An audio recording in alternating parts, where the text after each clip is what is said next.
Good morning बच्चों। युगनिर्माण senior secondary school की online class में आपका दोबारा स्वागत है। आज हम केमिस्ट्री का जो सेकंड चैप्टर पढ़ा रहे थे उसके अगले पार्ट के बारे में डिस्कस करेंगे।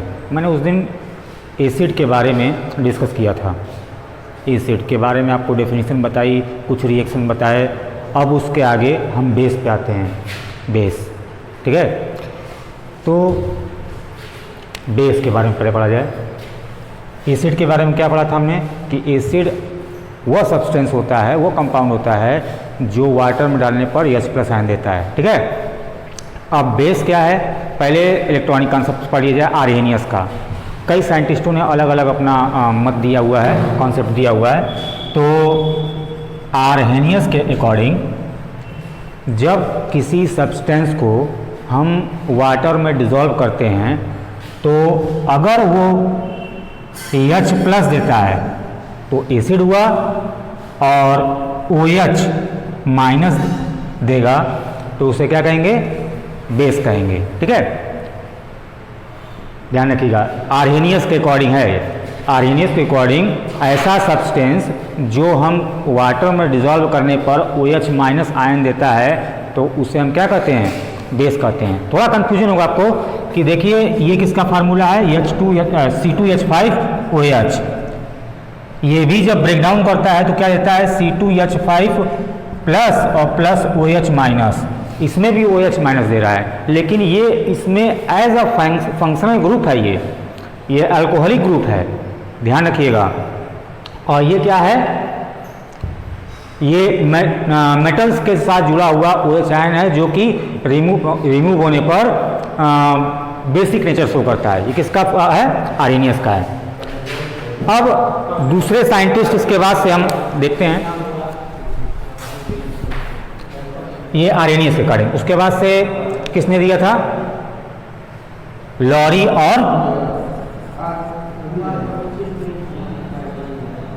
एंड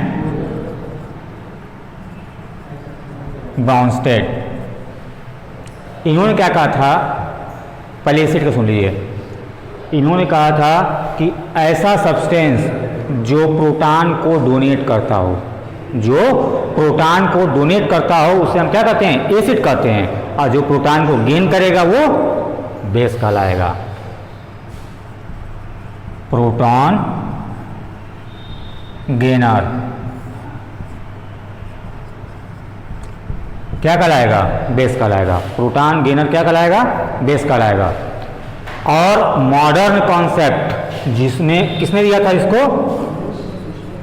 लुईस ने। ये इसे मॉडर्न कॉन्सेप्ट कहते हैं, ध्यान रखिएगा। ये कॉन्सेप्ट ही आपको ज़्यादा पढ़ना है आगे, और ये मॉडर्न में है, मतलब इसका यूज़ तत्काल समय में किया गया है, लेटेस्ट इसकी डिस्कवरी है। इन्होंने क्या कहा था,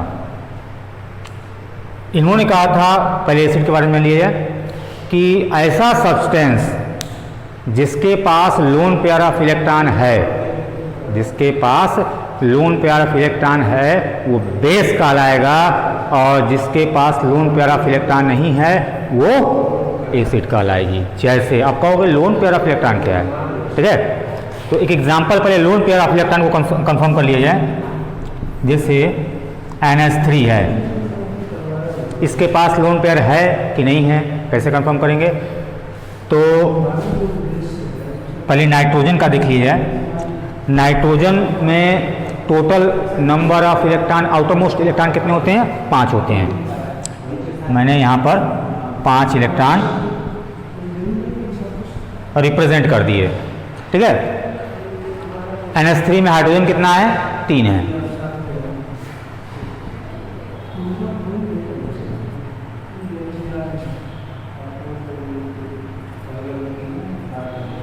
तीन इलेक्ट्रॉन।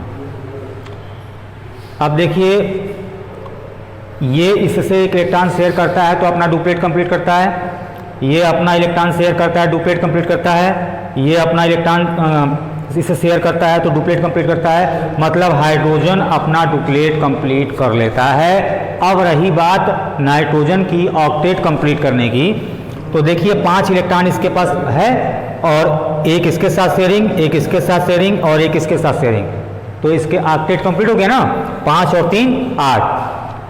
तो ये जो शेयरिंग हो रही है या कहीं पर ट्रांसफर होता है, शेयरिंग या ट्रांसफर, तो वो बॉन्डिंग इलेक्ट्रॉन कहलाते हैं। इसे कहते हैं, जो ये पार्टिसिपेट करते हैं इसको कहते हैं bonding pair of electron.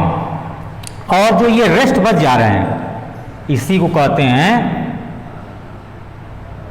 Lone pair of electron. Hindi में इसको बंद युग्म इलेक्ट्रॉन कहते हैं और इसको हिंदी में एकाकी इलेक्ट्रॉन युग्म कहते हैं। ठीक है, तो हमने अभी डेफिनेशन बताया कि जिसके पास ये लोन पेयर ऑफ इलेक्ट्रॉन है वो क्या कहलाएगा, बेस कहलाएगा। ठीक है, और जिसके पास यह नहीं है वो क्या कहलाएगा, एसिड कहलाएगी। ये तो क्या हुआ, इसके पास है ना लोन पेयर ऑफ इलेक्ट्रॉन, तो फिर ये क्या हो गया, बेस हो गया। ठीक है, अब इसी का एक एसिड देख लीजिए, जैसे BF3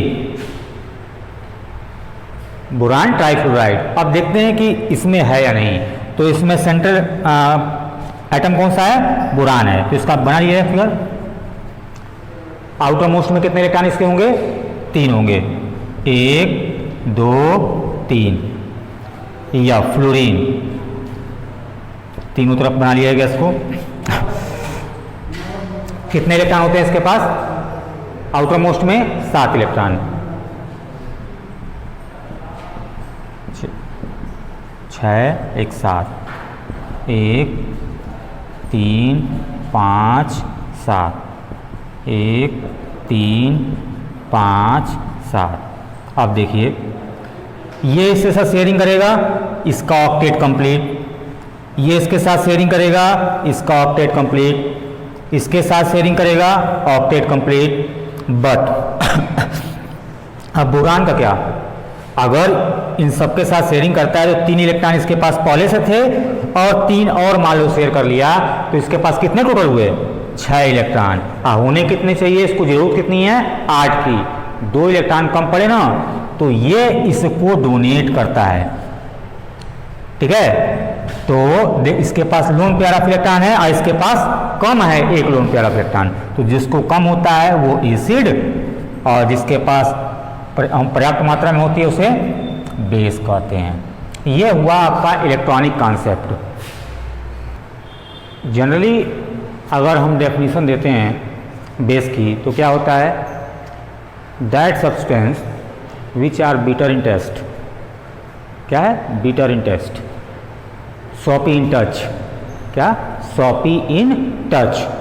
और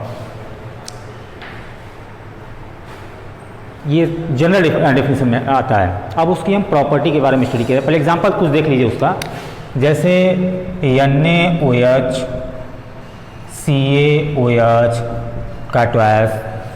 देखिए इसमें सब में रिप्लेस्ड हाइड्रोक्साइड आयन जो होता है वो रिप्लेस्ड होता है। इसमें 2 हैं, इसमें 1 है, तो ये दोनों क्या हुए, बेस हुए। अब देख लीजिए, मैंने इसको बताया कि इसमें भी OH है लेकिन ये अल्कोहलिक ग्रुप है। ठीक है, जब कभी किसी ऑर्गेनिक कंपाउंड में OH जुड़ा हुआ हो तो वह अल्कोहलिक ग्रुप के रूप में होता है। ठीक है, अब देखिए एक और चीज़, CH3COOH। देखने में आपको ये भी लगेगा कि इसमें भी OH है, लेकिन ये कार्बोक्सिलिक ग्रुप है, इतना ये कार्बोक्सिलिक ग्रुप है। तो ध्यान रखिएगा, जब मेटल के साथ OH जुड़ता है, कोई स्ट्रॉन्ग मेटल के साथ OH जुड़ता है तो वो क्या होता है, बेस होता है। ठीक है, अब उसकी प्रॉपर्टी के बारे में हम पढ़ेंगे। जैसे हमने एसिड के बारे में पढ़ा था, एसिड में हमने पढ़ा था मेटल के साथ रिएक्शन, नॉन मेटल के साथ रिएक्शन, मेटेलिक ऑक्साइड के साथ रिएक्शन, नॉन मेटेलिक ऑक्साइड के साथ रिएक्शन, सेम वैसे ही इसमें भी हम केमिकल प्रॉपर्टी के साथ पढ़ेंगे बेस की। तो रिएक्शन विथ मेटल, मैंने आपको बताया था मेटल क्या होता है, देखते हैं। जैसे Zn है, Zn और प्लस NaOH, जब हमने मेटल के साथ एसिड का रिएक्शन कराया था तो क्या निकला था? हाइड्रोजन गैस निकली थी। This is the most important properties of acid. In the same way bases also shows that type of behaviour, मतलब कि यह भी स्ट्रॉन्ग जो एसिड होती है, बेस होता है, वो अभी मेटल के साथ रिएक्शन करेगा तो क्या निकालेगा? Same hydrogen gas. क्या देगा फिर ये? Zn। पहले तो ये H2 निकल गया, उसके बाद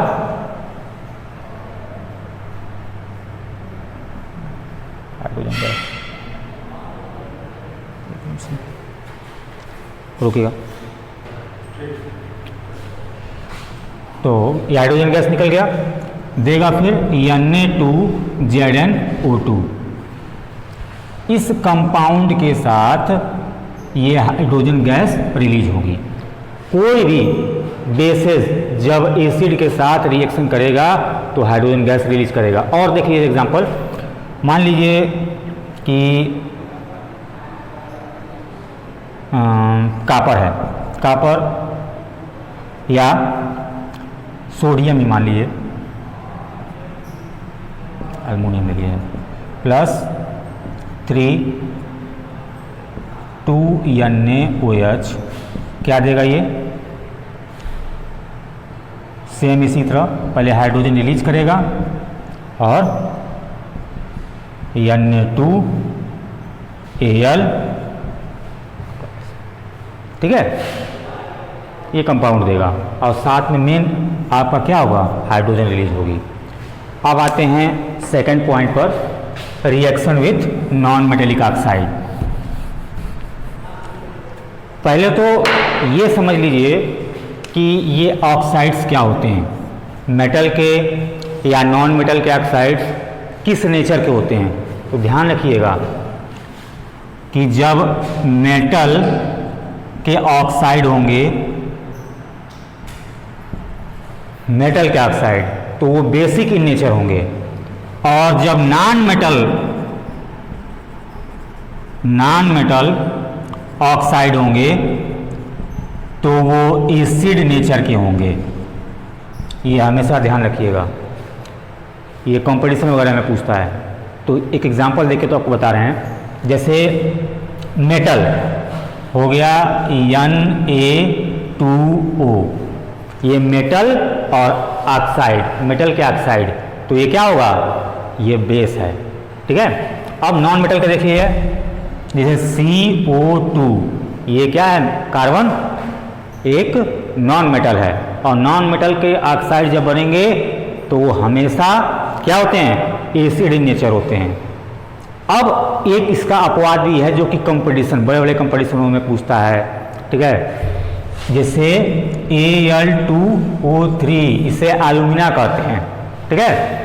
ये तो मेटल है, ध्यान रखिएगा, ये मेटल है, लेकिन इसके ऑक्साइड किस नेचर के होने चाहिए? बेसिक नेचर के।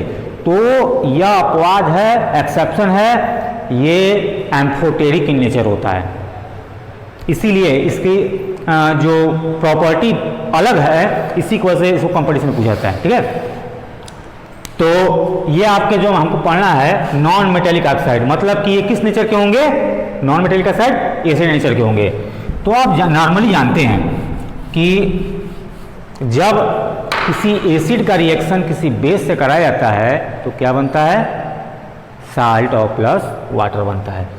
देखते हैं, जैसे CO2 और प्लस NaOH बन गया, क्या बनेगा?